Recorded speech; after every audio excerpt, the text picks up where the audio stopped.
Sabado.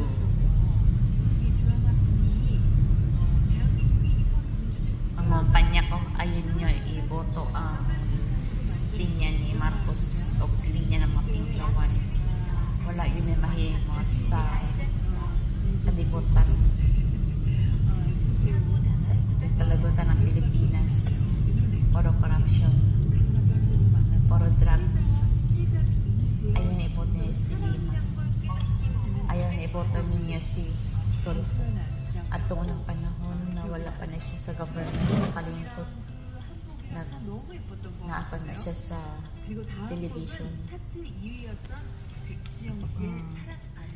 Ang sobra niyang ingay pagdating sa corruption. Pero karon nga nakalingkod na siya, idapig pa siya sa mga linya ng corruption. Walay panindigan.